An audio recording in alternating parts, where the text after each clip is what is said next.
যে আমাদেরকে বলা হচ্ছে তোমাদেরকে এটা দেব, তোমাদেরকে চাকরি দেব, তোমাদেরকে টাকা দেব, এই করব ওই করব।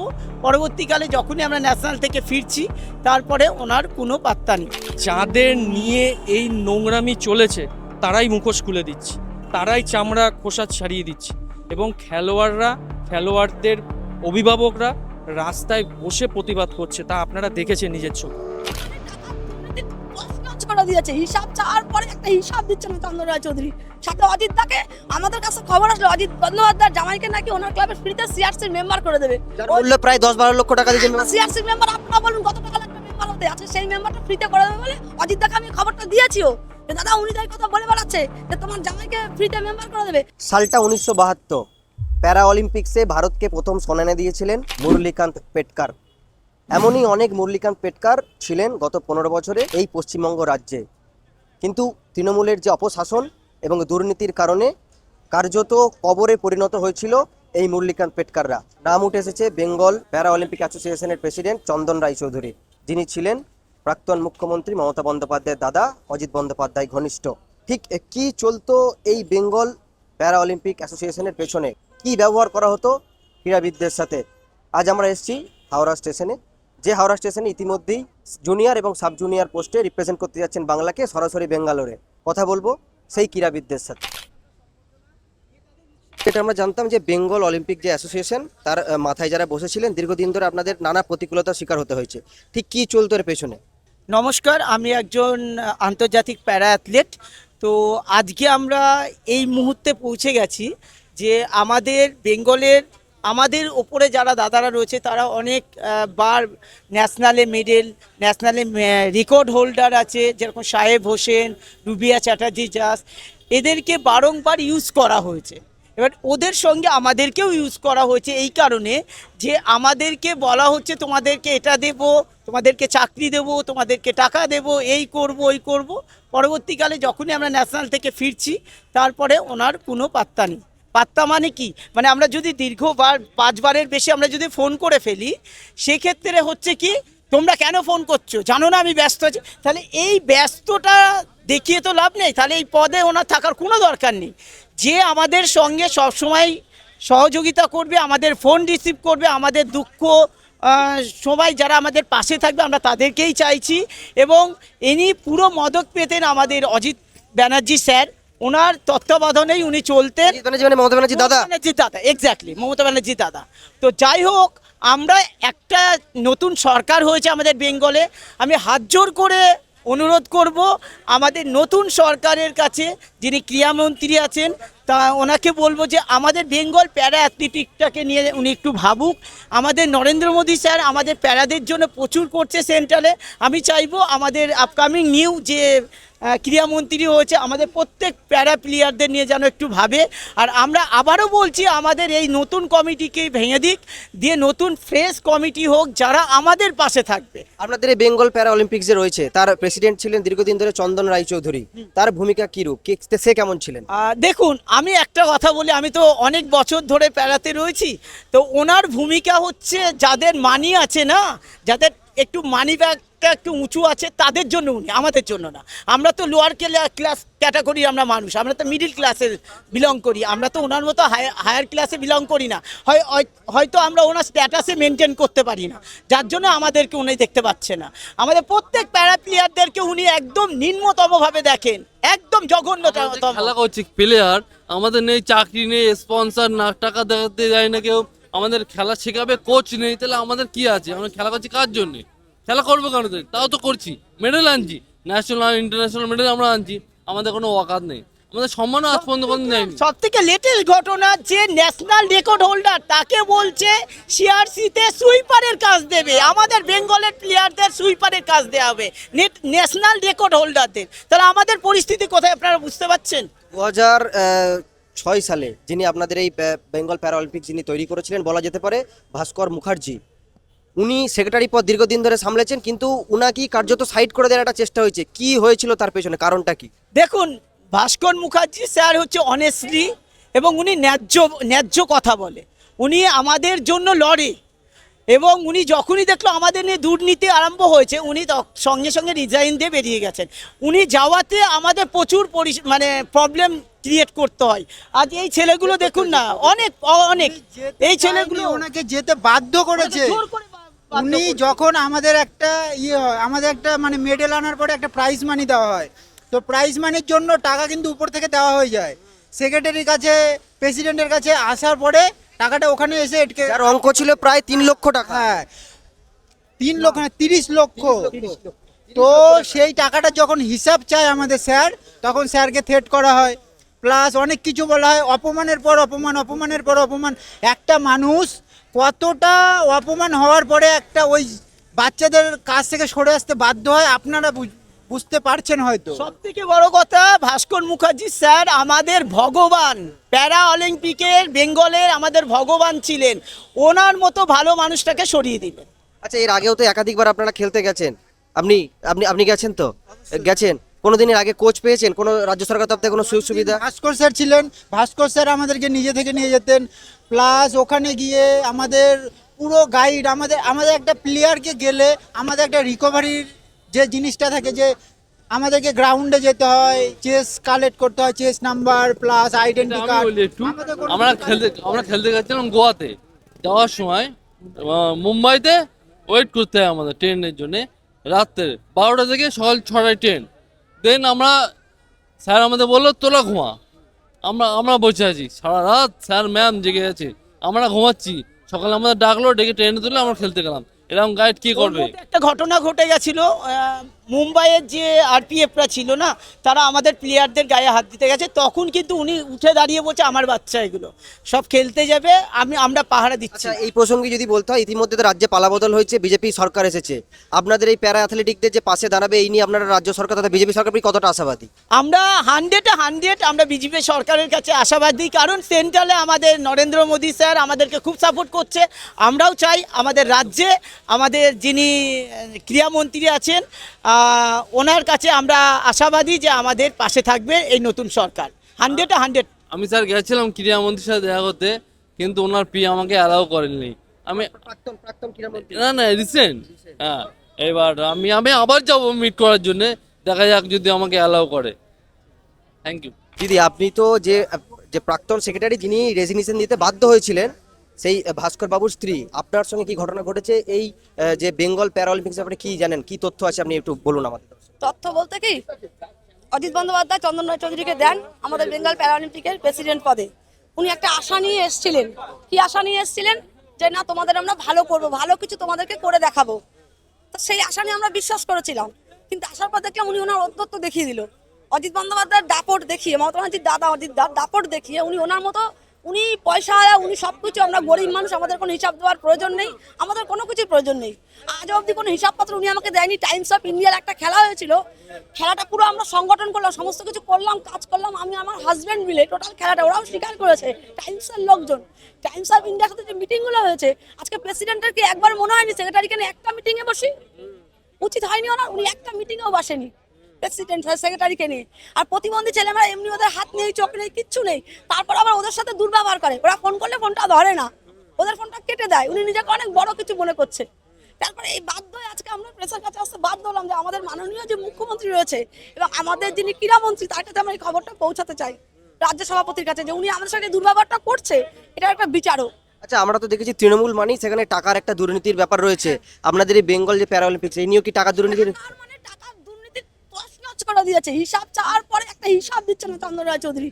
সাথে অজিত দাকে, আমাদের কাছে খবর আসলো অজিত বন্দ্যোপাধ্যায়ের জামাইকে নাকি ওনার ক্লাবের ফ্রিতে সিআরসির মেম্বার করে দেবে। যার মূল্য প্রায় 10-12 লক্ষ টাকা দিয়ে সিআরসির মেম্বার, আপনারা বলুন কত টাকা লাগবে মেম্বার হতে? আজকে সেই মেম্বারটা ফ্রিতে করে দেবে বলে অজিত দাকে আমি খবরটা দিয়েছিও, যে দাদা উনি তাই কথা বলে বেড়াচ্ছে যে তোমার জামাইকে ফ্রিতে মেম্বার করে দেবে। ও বাদ দে, এসব কথা এখন বাদ দে। তাহলে তুমি চাপাটা কেন দিচ্ছ অজিত দা? তুমি তো আজকে আমাদের প্যারালিম্পিকের একজন লোক রয়েছে, তা তুমি কেন বারণটা করছো? তুমি কিসের জন্য ওনাকে একটা প্রশ্ন যদি অজিত দা করতো যে চন্দন এগুলো করিস না, প্যারাদের সঙ্গে ভাস্করের জিনিসটা তৈরি করা জিনিস, তুই কেন ওর সাথে এটা করছিস, কেন করছিস? আর অজিত দা করতে পারতো না? কি স্বার্থ ছিল অজিত দা? অজিত দা কেন এতদিন কোনো একটা প্রশ্ন প্রতিবাদ করেনি? আজ যেই বিজেপি এসছে উনি হঠাৎ করে বিজেপির কাছে গিয়ে ফুল দিচ্ছে, ফটো দিচ্ছে, এগুলো কেন? যে পার্টি আসবে সেই পার্টির গরম দেখাবে প্রতিবন্ধীদের উপরে, ওদের হাত পা চোখ নেবে, এটা আর হবে না। কারণ আমাদের মুখ্যমন্ত্রী, এখনকার মুখ্যমন্ত্রী আশ্বস্ত করেছেন যে সমস্ত দুর্নীতি দূর করবে। আচ্ছা, এই আরো যে ঘটনা শোনা যাচ্ছে যে আপনাকে নাকি ফোন করে হুমকি এবং নানা ষড়যন্ত্রমূলক কাজ করা হয়েছে, কি হয়েছিল আপনার আমাকে 17 তারিখ মনসা পুজোর দিন 10টা 5 বা 10টা 3 আমাকে ফোন করেছে অজিত দা। ফোন করে বলছে কি রে, কি ঘটতেছে, কি সব করছে ভাস্কর, সব কেন করছে, এগুলো বন্ধ কর। কারণ হচ্ছে এগুলো বন্ধ না করলে তোর কি ভালো লাগবে? তুই বেরোবি রাস্তা থেকে, তোর বর বেরোবে, 2-4টে চট্টাবড়া খাবি, তোর ছেলে বেরোবে, মার খাবি। ঠিক এই কথাটা। প্রাণ সংশয়ের হুমকি? হ্যাঁ, তখন আমি বলছি কি দাদা তুমি এগুলো কি বলছো? শুধুমাত্র টাকার হিসাব চেয়েছে, অনলি টাকার হিসাব। চন্দনদা টাকার হিসাবটা দাও, সেটা দেওয়ার প্রয়োজন মনে করনি। আজকে দিনের পর দিন আমরা ওয়েট করছি চন্দনদার মুখের দিকে তাকিয়ে, ওনার কোনো কিছুর মনেই হচ্ছে না। উনি একজন কি ধরাকে সরাগান মনে করেছে নিজেকে। এটা তো হবে না। প্রতিবন্ধী, আমাদের সকল প্রতিবন্ধী ছেলেমেয়েরা কষ্টে রয়েছে, ওরা পারছে না, ওদের চাকরি বাকরি নেই, কিচ্ছু নেই, ওরা কি করবে ছেলে মেয়েগুলো? শুভ্রা গেছে ক্রিকেটে খেলতে একটা টিম নিয়ে, ভাবো একটা প্যারা টিম ইন্ডিয়ার, ওরা জিতে এসছে ফাইনাল চ্যাম্পিয়ন, তাকে একটা সম্বর্ধনা দেয়নি, কিচ্ছু দেয়নি, উল্টে তাদের জীবন ক্ষয় গেছে, একটা পয়সা অবধি দেয়নি। তাহলে তুমি প্রেসিডেন্ট থেকে কি করবে এই পদে? এখনো তুমি পদত্যাগ করে প্রেসিডেন্ট পদ, আমাদের নতুন কমিটি তৈরি করে দাও। আপনার যে ভাস্কর যে মুখার্জি আছেন, আপনার হাজবেন্ড, তাকে কার্যত সেক্রেটারি পদ থেকে ইস্তফা দেওয়ার জন্য, রেজিগনেশন দেওয়ার জন্য বাধ্য করা হয়েছে। বাধ্য করেছে রেজিগনেশন দেওয়ার জন্য, জোর জবরদস্তি করে এত রেজিগনেশন দেয় দিনের পর দিন, এমন মানসিক টর্চার করেছে যাতে উনি পদত্যাগ করেছে যে এখন শান্তিতে চালাক। আজকে ছেলে মেয়েগুলো খেলতে যাচ্ছে, ওদের উচিত হয়নি ওদের আসার? হ্যাঁ, ছেলে মেয়েগুলো ভিখারির মতো যাচ্ছে, কেন যাচ্ছে ভিখারির মতো? কিসের জন্য যাবে ভিখারির মতো? এর উত্তর দিক চন্দন রায়চৌধুরী আজকে দাঁড়িয়ে। প্রাক্তন মুখ্যমন্ত্রী তিনি তো বলতেন যে তিনি মেধার পাশে আছেন, ক্রিয়ার পাশে আছেন, রাজ্যের প্রতিভার পাশে আছেন, তবে এ তো একদম পুরো ভোল বদল। বদল মানে দুর্নীতি, তলায় তলায় দুর্নীতির চক্রান্ত, পুরো ফালতু একটা, পুরো ফালতু লোক দেখানো। লোককে একটু ফুলের তোড়া দিয়ে দিলাম, একটু খাইয়ে দিলাম, একটু খাবার দিয়ে দিলাম, ব্যাস গল্প শেষ। ওটাই প্রতিবন্ধীদের পেট ভরবে না। ওরা যে এত বছর অপেক্ষা করছে, ওদের এখন বুকে তীর বাস, ওদের জীবনটা শেষ, ওদের জীবন। আচ্ছা, বর্তমানে রাজ্য সরকারে এসছে, একদম পালা বদল হয়েছে, বিজেপি সরকার এসছে, আপনারা কতটা আশাবাদী এই সরকার? আমরা মানে মানে মানসিকভাবে 100,000 আশাবাদী আমরা যে আমাদের যে মুখ্যমন্ত্রী যিনি হয়েছেন, আমাদের শুভেন্দু দা, শ্রমিক ভট্টাচার্য স্যার, আর আমাদের যে নীতিশ দা যিনি আমাদের ক্রীড়ামন্ত্রী আছে, আমরা পুরো আশাবাদী যে আমাদের প্যারাদের দেখবে। কারণ প্যারারা হচ্ছে মোদিজির সম্মান, মানে মোদিজি ব্র্যান্ড দিয়েছে আমাদের যে ব্যাঙ্গালোরে যিনি রয়েছেন, তিনি মোদিজিকে ব্র্যান্ড অ্যাম্বাসাডার বলেছে। মোদিজি প্যারাদের জন্য ঢেলে সাজিয়ে দিয়েছে, এত কিছু মোদিজি দিয়েছে প্যারাদের জন্য। অন্যান্য স্টেট পুরো ভরে গেছে, সবকিছু পাচ্ছে বাসে করে, আর আমাদের স্টেট ভিখারির মতো যাচ্ছে খেলতে। কেন হবে এগুলো? এতদিন তো হয়েছে, আর হবে না। এখন নতুন সরকার এসছে, আমরা নতুন সরকারের কাছে সব পেতে চাই। আমাদের এই প্রতিবন্ধীদের দুঃখের কথা আমরা ওনার পায়ের চরণের তলে দিতে চাই। দাদা, যেটা বলা যেতে পারে যে দীর্ঘ 15 বছরের তৃণমূলের শাসনে বেঙ্গল প্যারা যে অ্যাসোসিয়েশন রয়েছে, তা কার্যত বেঙ্গল প্যারা অ্যাথলেটিকদের কবর দিয়ে দেওয়া হয়েছে জ্যান্ত। আজ তারা আবার জুনিয়র সাব জুনিয়রে ন্যাশনালে খেলতে যাচ্ছে, আপনি সম্বর্ধনা জানালেন, কি বলবেন এই বিষয়ে? তো খুব ভালো লাগছে আজকে, ভালো লাগছে কি আমি অত ভালো করে সম্বোধনা করেছি, ঠিক আছে। আমি নেক্সট টাইম সে আমি চেষ্টা করব কি আমি টিমের জন্য একটা ম্যানেজার, একটা কোচ भी থাকবে, और ताकि প্লেয়ার ভালো করে পারফর্ম করে আর ভালো করে रिजल्ट করে আসে। इतना दिन से बंगाल में जितने भी स्पोर्ट्स हो रहे थे, प्लेयर के लिए उतना रिस्पेक्ट और इज्जत नहीं था, खासकर पैरा के लिए तो एकदम नहीं था। कोई जानता भी नहीं है पैरा नाम का भी कुछ होता है बंगाल में, आज तक कोई नहीं जानता कि पैरा नाम का भी बंगाल की कोई टीम होती है, पैरा के भी प्लेयर होते हैं।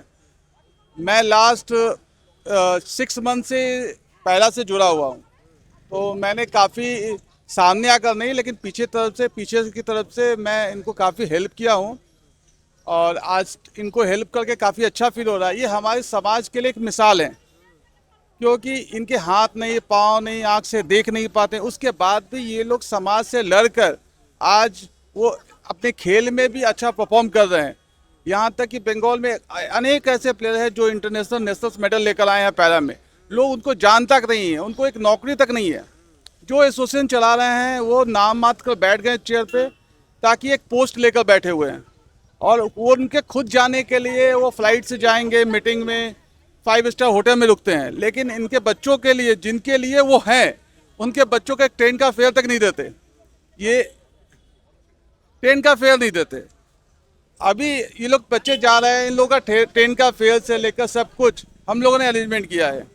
इन लोगों को कुछ पैसे दिए हैं ताकि वहाँ जाकर वो कॉन्फिडेंस है, उनके पास कुछ पैसे रहेंगे तो उनको अच्छा लगेगा, ताकि उनके पास एक अच्छे होटल में रुक पाएंगे, अच्छे से खा पाएंगे। तो जो यहाँ के एसोसिएशन ने कभी आज तक नहीं किया, हम लोग कोशिश कर रहे हैं आगे भी आकर इनका हेल्प करेंगे, आगे से आगे आकर इनको और भी बेटर इनको हेल्प करेंगे ताकि इनका अच्छा मेडल ले पाए। मैं ये भी चेष्टा करूँगा आने वाले टाइम में कि इनका कोलकाता में एक अच्छे जगह पे प्रैक्टिस करे, जहाँ पे इनको प्रैक्टिस की सुविधा भी फ्री ऑफ कॉस्ट उनको मिले। और मैं सरकार से भी कोशिश करूँगा वो भी आगे आकर इन बच्चों को कहीं ना कहीं कुछ ना कुछ छोटे मोटे जॉब भी इनको दिया जाए, ताकि ये कॉन्फिडेंस होकर और सेल्फ रिस्पेक्ट के साथ जी पाए।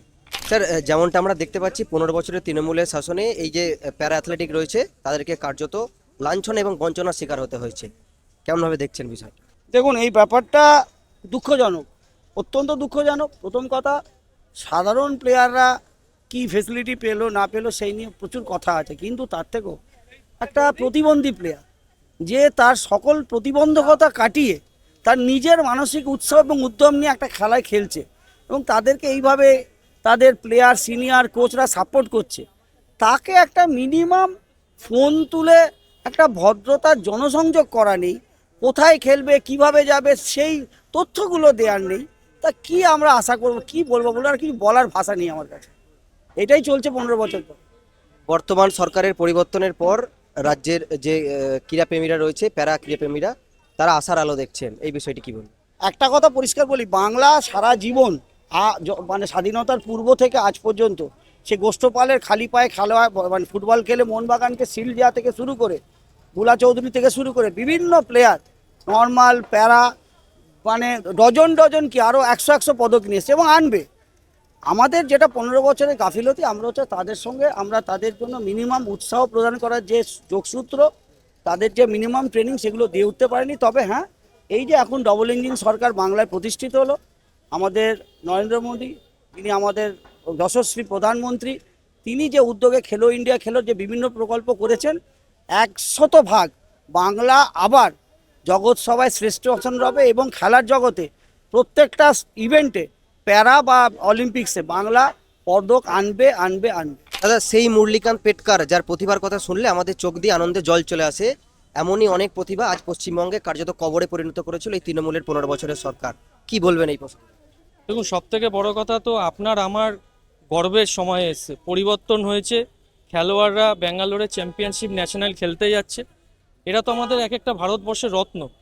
তো এই রত্ন যদি ভারতবর্ষের অন্য রত্ন জিতে যদি নিয়ে আসে তাহলে তো রত্ন বাড়বে, থেকে আনন্দের বিষয় কি আছে। তো আমি চাই আগামী দিনে আরও খেলোয়াড় যাক, কিন্তু সবথেকে বড় বিষয় যেটা পরিবর্তন তো হয়েছে, পরিবর্তনের মধ্যে যারা এখন বসে এখনও কলকাঠি করে যাচ্ছে তাদের একটু পরিবর্তন হওয়া দরকার, তাহলে আমাদের আরও ভালো হবে আগামী দিনে। একটা টাকা আত্মসাতেরও কথা উঠে আসছে, এই যে প্রেসিডেন্ট যিনি ছিলেন চন্দন রায়চৌধুরী এবং যার রঙ্গুলি হেলনে চলতো মুখ্যমন্ত্রী মমতা বন্দ্যোপাধ্যায়, প্রাক্তন মুখ্যমন্ত্রী মমতা বন্দ্যোপাধ্যায় দাদা অজিত বন্দ্যোপাধ্যায়ের নেতৃত্বেই চলতে গেল, তার কি খোলস এবার হবে? তাকে উন্মোচন করবে এই বর্তমান সরকার? দেখুন, আমি খোলস চাড়ানোর কেউ না বা মুখোশ চেঞ্জ করারও কেউ না। যাদের নিয়ে এই নোংরামি চলেছে তারাই মুখোশ খুলে দিচ্ছে, তারাই চামড়া খোসা ছাড়িয়ে দিচ্ছে এবং খেলোয়াড়দের অভিভাবকরা রাস্তায় বসে প্রতিবাদ করছে, তা আপনারা দেখেছেন নিজের চোখে।